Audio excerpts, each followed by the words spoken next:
Hi, I'm Tracy Cardwell from LP Simonelli and the host of the Buffalo Public Schools program, Making It Happen.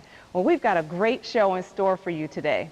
Right now, I'm standing in the auditorium at Riverside Institute Technology.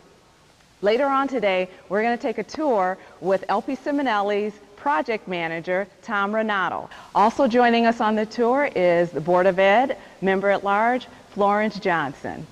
This month's Minority Business Spotlight is OCM Construction Incorporated. I'll have a chance to talk to the founder, Mr. Conrad Ortega. But first, I want to take you on a field trip with some of our ACE mentoring students. For some of you who may not remember or may not know, ACE mentoring is just one of the many curriculum enrichment programs that we have through LP Simonelli and the Buffalo Public Schools Renovation Project. ACE, which stands for Architectural Construction Engineering, is a program that's for our sophomores, juniors, and seniors who meet once a month from October to June with professionals in that field. So last month, we took our group of ACE students to Modern Disposal Services, which is a landfill. It's right outside of Lockport, New York. We had such a great time.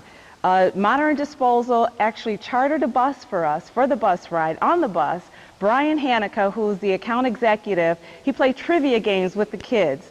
And those students who, answered correctly were able to win gift cards. We had a blast.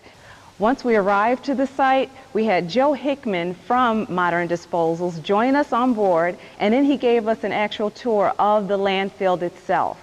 Now, what people don't realize is that this is the landfill where a lot of the BPS construction site takes its waste to. So it was very informative for our students. Also, something that was really incredible is what they do with the waste. The gas that is produced from the waste, it's methane gas. And they use that gas to house or to heat their hydroponic tomato greenhouse. That was truly amazing.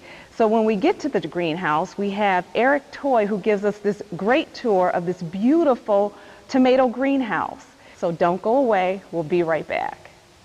Who's next?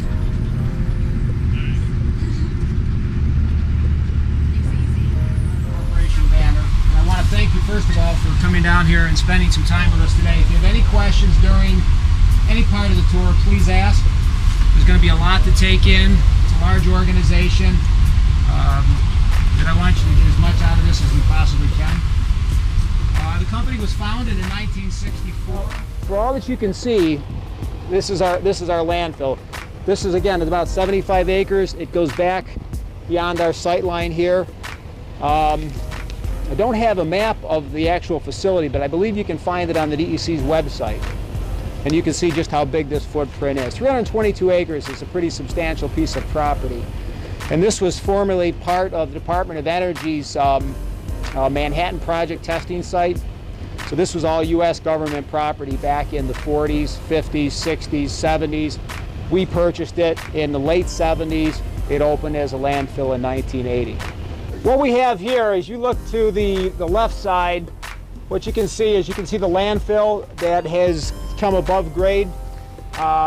Beneath the mounds are a series of excavations, and they range anywhere from 40 feet into the ground to as little as 10 feet in the ground. The reason there is variations, it has a lot to do with the water table. By law, we have to construct a landfill that is a minimum of 10 feet above the natural water tables.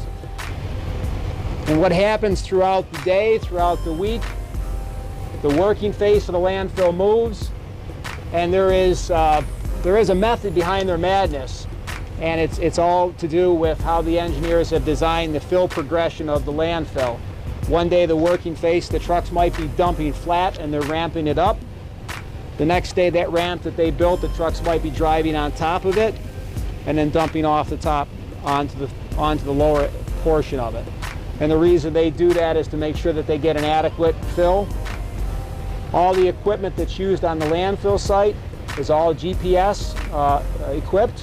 And what that does, it tells the operators that they are achieving not only the correct grade that the engineers have established, but it's also telling the operators that the compaction ratios that they're trying to achieve are being met. The liner system that I was explaining to you, that's kind of what it looks like as an engineering drawing. The pour water drains, this collects all the surface water that might find its way to the base of the landfill. Then you can see the fabric, the drainage, the clay that we talked about, the 80 mil liners. So there's a significant amount of environmental protection that's put into the base construction before the landfill is actually receiving waste. Just various pieces of heavy equipment that we own and operate. This is the leachate storage tank that I was talking about earlier that has a 1 million gallon capacity. And the whole facility is piped to this tank, and we draw off 8,500 gallons probably 4 times a day and take it to a municipal wastewater treatment facility. Now this is a tire recycling operation. It isn't much to look at. It's a very basic operation, but it gets the job done.